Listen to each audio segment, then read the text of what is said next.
Shalom, shalom, graça e paz, Deus abençoe a sua vida em nome de Jesus e toda a sua família. E vamos para mais uma palavra de esperança.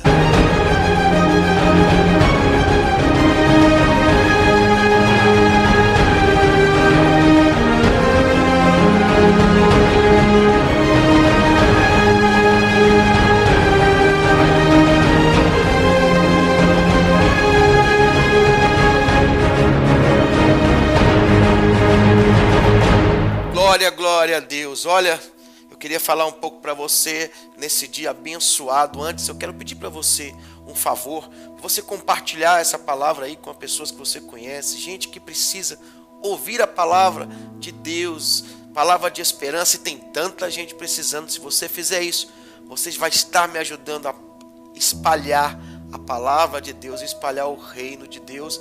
Curte aí, dá um like, segue o canal da nossa igreja, e eu tenho certeza que vai ser bênção para você e para as pessoas que você abençoar. Amém? E hoje eu queria estar falando uma palavra de esperança para a sua vida. E no livro, está ali no livro de Romanos, capítulo 8, verso 5, está escrito assim: porque os que são segundo a carne inclinam-se para as coisas da carne, mas os que são segundo o Espírito, para as coisas do Espírito. Vou repetir. Porque os que são segundo a carne inclinam-se para as coisas da carne, mas os que são segundo o Espírito, para as coisas do Espírito. Então, o que uma pessoa pensa, estima no coração, é o que ela confessa com os seus lábios. A palavra de esperança hoje é: use a dimensão da fé para que você possa ser uma pessoa em comum. As pessoas que entram na dimensão da fé, elas se tornam pessoas incomuns. Mas nós temos que entender que o que nós pensamos, estimamos no nosso coração, é o que nós professamos. Na verdade, não adianta professar que é servo de Deus, que é servo de Cristo, se as obras não são verdade. E se o pensamento é bom, então a personalidade daquela pessoa é boa. No livro de Provérbios, no capítulo 4, verso 23, Salomão vai dizer: de tudo que você guardar, ou de tudo que você deve guardar na sua vida, guarde o teu coração, porque dele procede as fontes da vida. E o coração do crente é a nossa mente, são os nossos pensamentos. Então os pensamentos de Deus, nós temos que entender que quando eles estão em nós, no livro de Provérbios, capítulo 21, verso 5, parte A, diz que os pensamentos de Deus prosperam. Os pensamentos de Deus prosperam. O próprio Deus, em Isaías, a palavra de Deus diz: os meus pensamentos são maiores que os teus pensamentos, os meus planos são maiores que os seus. E se nós buscarmos os pensamentos de Deus, através da palavra de Deus, pensar segundo a palavra, pensar segundo o princípio, nós prosperamos. O próprio Deus diz para Josué, capítulo 1, verso 8, se você meditar nessa palavra e não apartar da tua boca, você não deixar de falar dela, não deixar de pensar nela, meditar nela, praticá-la, eu vou te prosperar em tudo. O próprio Salmo 1 diz que quando você medita na palavra e tem nela o seu prazer, você vai ser bem sucedido em tudo. Salomão diz que os pensamentos de Deus prosperam. Então nós devemos buscar o quê? Os pensamentos do Senhor. E os pensamentos do Senhor virão quando nós transformamos a nossa mente, na renovação da nossa mente, segundo a palavra de Deus. E aí nós experimentamos a boa, agradável e perfeita vontade de Deus. Está em Romanos 12, verso 2. Então nós devemos ter os pensamentos do Senhor, buscando isso na palavra. Quanto mais medito na palavra, quanto mais tempo eu passo com Deus, orando e meditando na sua palavra, mais eu vou pensar segundo a palavra, mais eu vou prosperar em tudo. Uma das coisas que nós não devemos fazer, nós não devemos olhar para o fracasso. E que quem tem os pensamentos de Deus nunca olham para o fracasso. Nós devemos olhar para as coisas positivas. Conta-se a história de um elefante e um rato, que o elefante foi atravessar uma ponte e o rato atravessar uma ponte velha, e o rato subiu no elefante e atravessou a ponte com o elefante. Se fosse uma outra pessoa, poderia olhar, poxa, eu vou atravessar a ponte com o elefante vai fazer a ponte cair. Mas o rato subiu no elefante, o elefante deu carona para o rato e os dois atravessaram a ponte. E quando acabaram de atravessar a ponte, o rato disse para o elefante: hoje nós fizemos essa ponte estremecer. Então, uma das coisas de quem tem os pensamentos bons, os pensamentos de Deus, é nunca olhar para o fracasso. A Bíblia diz: pode uma árvore boa produzir frutos ruins? Ou pode uma árvore ruim produzir frutos bons? O que está dentro de você? Quais são os pensamentos que você tem tido? Devemos trazer à memória aquilo que dá esperança. E se o pensamento é bom, a personalidade é boa. 1 João, o livro de 1 João, a primeira carta de João, capítulo 5, verso 4. Ele diz assim: todo o que é nascido de Deus vence o mundo. E essa é a vitória que vence o mundo, a nossa fé. Então quem entra na dimensão da fé se torna uma pessoa incomum, porque ela tem a ferramenta que vence o mundo, ela tem um olhar diferente. Como entrar nessa dimensão da fé e ser uma pessoa incomum? Como entrar na dimensão da fé e ser uma pessoa comum? Nós temos que entender, a primeira coisa, que a fé é para os filhos de Deus. Você pode repetir comigo isso?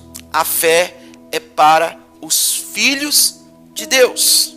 O livro de João 1, verso 12, diz que a todos quanto receberam, deu-lhes o poder de serem feitos filhos de Deus.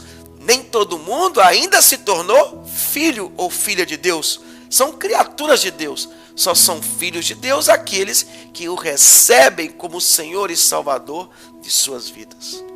Então nós nos tornamos filhos. Isso é poder, ser filho e filha de Deus. E a fé no Senhor é para quem se tornou filho e filha de Deus. Então a primeira coisa, eu preciso me tornar um filho de Deus. João também diz no capítulo 12, lá no verso 24, que um grão de trigo, né? Na parte B, 12 e 24, quando cai, ele tem que morrer para dar fruto, né? Se ele não morrer, ele não produz. Mas quando ele cai, ele tem que dar, ele produz. E estava falando do próprio Jesus, o pão da vida. Pão é feito de trigo. O trigo, ele desce à terra e ele morre como uma semente produtiva.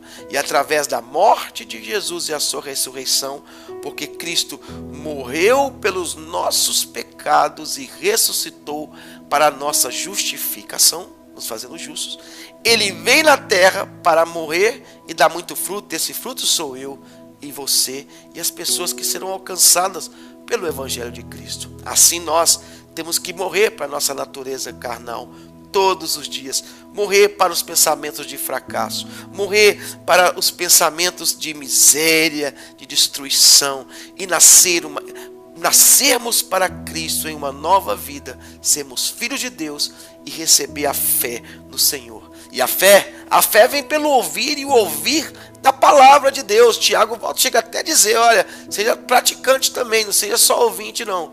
Porque Tiago vai dizer que a fé sem obra é morta, porque você justifica a sua fé com a obra que você faz. Então é muito importante saber que fé é para quem é filho de Deus. Você já é filho de Deus? Já é filha de Deus? Se não é, faz isso hoje. Nasce para Cristo hoje. Recebe, confessa Jesus Cristo como o Senhor e Salvador da tua vida. Quando a semente morre, parece que não acontece nada, mas dentro dela brota uma planta com raízes. Dentro da semente brota uma planta com raízes. E isso acontece quando nós recebemos a semente chamada Palavra de Deus. Que Jesus disse que a Palavra de Deus é uma semente. Essa semente, por exemplo, essa palavra que está sendo lançada em você hoje, parece que não acontece nada no momento que você recebe, mas acontece dentro de você. Brota uma planta com raízes e que daqui a pouco vai começar a aparecer. essa raiz brota, essa planta surge, porque a palavra de Deus nunca volta vazia. A segunda coisa que eu preciso saber para entrar na dimensão da fé é que a fé é crer no que Deus disse. Está lá, Romanos 10:17, que a fé vem pelo ouvir e ouvir da palavra. Eu tenho que crer no que Deus disse através da sua palavra. Eu tenho que crer no que diz 1 Pedro 1:21 e 22, quando fala que toda palavra é usada para exortar, para corrigir, para redarguir, para nos colocar no caminho, e que foi palavra escrita e inspirada por Deus a homens que foram inspirados por Deus. Então essa palavra, querido, no outro século, nos anos antepassados, ela funcionava e hoje também, sempre, porque a Bíblia fala que tudo vai passar, mas a palavra de Deus vai permanecer, porque a palavra é Jesus. Então essa palavra é a palavra mais poderosa, é a palavra verdadeira de Deus. Assim como o homem pensa, assim como o homem imagina, assim ele é. Já dizia ali Salomão em Provérbios 23, verso 7. O que você pensa de si mesmo? O que você imagina da vida?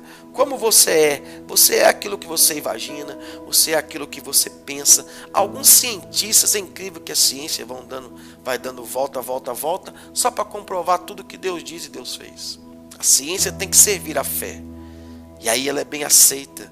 Mas eles mesmos, um cientista um dia disse que que imaginar é mais importante até do que conhecer. Porque você já viu que você pode imaginar qualquer coisa, você é livre para imaginar. Então Salomão vai dizer o quê? O homem é o que ele pensa ser. O homem é o que ele imagina ser. O que você imagina ser? Quem você pensa que é? Quem você imagina que você é? Eu sei quem eu sou. Eu sou um filho de Deus, lavado, remido, regenerado, redimido pelo sangue de Jesus. Vim de dentro de Deus e para Ele vou voltar. Mas enquanto não volto, estou cumprindo minha missão na terra com um propósito: espalhar o evangelho em tudo que eu fizer. Espalhar a palavra do Senhor até que Ele volte e resgatar milhares e milhares. Não importa se é no meu trabalho secular, na igreja ou aonde for. A minha missão sempre é levar a palavra com o meu testemunho de vida mais do que com as minhas palavras. Olha que tremendo. Mateus 34. Mateus 12:34 diz: da abundância do coração fala a boca. Então o que você está falando? Está mostrando o que tem em excesso no teu coração, né? Eu falava aí, estou falando esses dias, né? Por que no batismo do Espírito Santo o sinal foi línguas de fogo e não cabeça de fogo, mão de fogo, pezinho de fogo, sapatinho de fogo? Por que o Senhor deu um sinal na língua? Porque as pessoas falaram em outras línguas. Por que Deus tocou na língua como um primeiro sinal aonde despertou a igreja de Jesus? Porque Tiago fala em 3:8. Ele sabe, Tiago, que ninguém domina a sua língua. É o membro que ninguém consegue dominar. Quem a domina, governa todo o seu corpo. Então o Espírito Santo tinha que tocar onde? Deus tinha que tocar onde na igreja? Primeiro, na língua. Porque é o membro mais importante do corpo, que pode botar fogo em todo o universo e que dela sai maldição e bênção, mas não convém que seja assim. O que ela fala é realmente o que está no coração. Então se ele toca na tua língua, ele governa seu corpo inteiro. Então eu não recebi batismo do Espírito Santo só para receber dons e poder, mas para que o Espírito governe todo o meu corpo e toda a minha vida, e a minha língua ela seja dominada. Então não adianta ter o batismo do Espírito Santo e ter uma língua desenfreada. Então um dos sinais é ter a língua controlada e todo o seu ser governado pelo Espírito Santo. Eita glória! Olha, e eu quero te dizer, você vai entrar na dimensão da fé. E a palavra de esperança hoje para você é: entre na dimensão da fé e seja uma pessoa em comum. Seja filho de Deus, receba a fé, creia no que Deus diz e saiba que da tua boca sai a abundância do teu coração.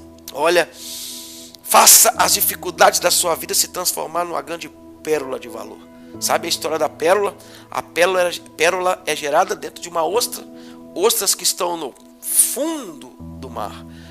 Existem ostras de águas rasas que normalmente não geram pérolas. Mas as do fundo do mar, elas recebem uma ferida. Elas são feridas por um grão de areia.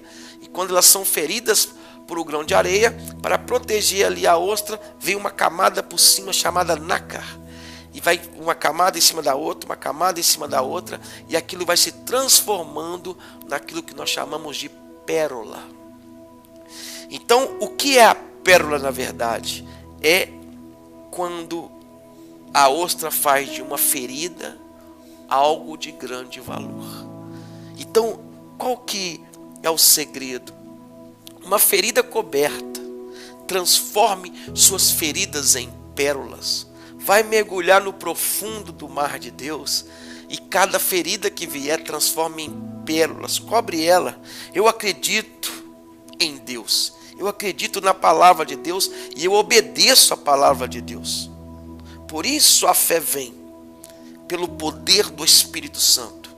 E quando eu uso a minha língua de forma correta, quando eu entro na dimensão da fé, quando eu creio que sou filho de Deus e creio no que Deus diz, nessa semente que Ele planta, entendo quem eu sou, imaginando quem eu sou, e sei que da minha boca sai abundância do meu coração, eu começo a fazer das minhas feridas se transformar em grande pérolas de valor. Não murmure, não reclame e libere palavras de fé, decretos de vida, decretos de esperança, e a tua vida vai mudar. Quando o meu mundo interior muda, tudo fora vai mudar. Nasça para Cristo em nome de Jesus. Amém?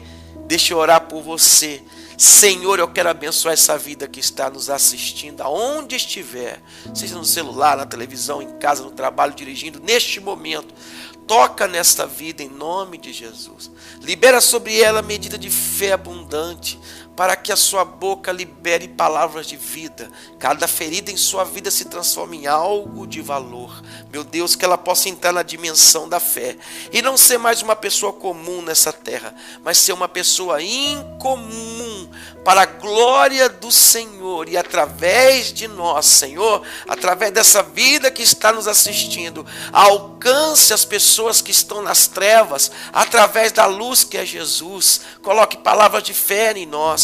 Coloca abundância no nosso coração de alegria, de paz, de palavra de esperança, de vida, porque Tu és a vida. Meu Deus, eu abençoo essa vida. Se ela está passando algum momento de dificuldade, que esse momento seja transformado. É um momento de grande valor. Meu Deus, cura essa vida agora. Se há enfermidade nos ossos, se há diabetes descontrolada, pressão alta ou muito baixa, alguma enfermidade mortal, eu ministro a cura agora em nome de Jesus. Problema nos ossos, no coração, no cérebro, em nome de Jesus, Senhor, libero palavra de cura e declaro: seja curado e curado em nome de Jesus.